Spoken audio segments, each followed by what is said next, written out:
Welcome back sa aking channel. Enrique Hill nakaramdam pala ng kilig at excitement nang malaman niya na nag-text sa kanya si Liza Soberano para sa gagawin nilang proyekto sa pagbabalik ng Liz-Ken Love Team. Ken excited na sa muling tambalan nila ni Liza Soberano, panuurin at pakinggan ang buong detalye.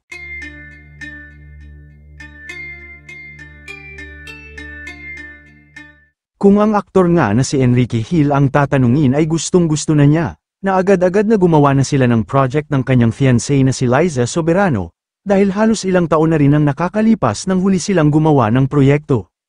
Ayon pa sa aktor, maraming mga proyekto at mahahalagang alaala ang isinulong ng Liz-Ken tandem sa loob ng ilang taon, at naging magkasintahan din sila sa tunay na buhay.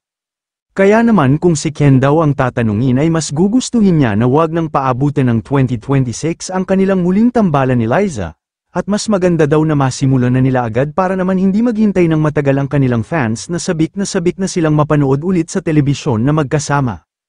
Kaya naman nang mag-text daw si Liza kay Ken na gusto ulit ni Liza na gumawa ulit sila ng proyekto ng kanyang fiancé, sobrang natuwa at nabuhayan daw si Enrique, dahil finally ay makakasama niya na ulit sa isang proyekto ang kanyang fiancé.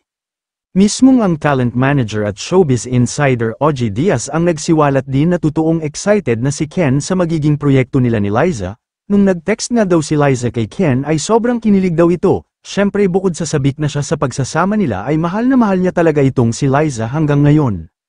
Matatandaan na mismong si Liza na rin ang umamin nang makapanayam siya ng ABS-CBN News, na babalik na ulit siya sa mundo ng showbiz dito sa Pilipinas upang gumawa ulit ng proyekto kasama si Ken, kahit siya mismo ay excited na rin.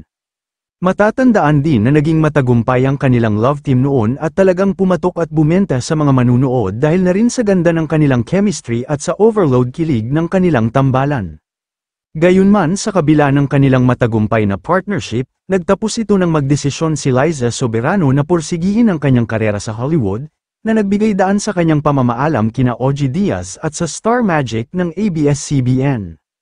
Na nauwi rin sa mga kontrobersya dahil umano sa mga isiniwalat ng aktres patungkol sa kanyang talent manager, subalit sa kabila nga nito, ay mukhang nagkapatawaran na ang dalawa, pero kung totoo man talaga na muling magtatambal ang dalawa upang gumawa ulit ng proyekto gaya ng teleserye, ay tiyak na marami ang matutuwa lalong-lalo na ang mga Liz-Ken fans, dahil halos 5 taon na rin ang nakakalipas nang mapanood nila ang tambalan ng dalawa. Kayo mga ka-showbiz, anong masasabi nyo sa ating showbiz topic ngayon? Kung may opinion kayo ay magkomento lang kayo sa aking comment section. At syempre kung bago pa lang kayo sa aking channel ay mag-subscribe na kayo para lagi kayong updated sa mga showbiz trends na ina-upload ko. Maraming salamat po.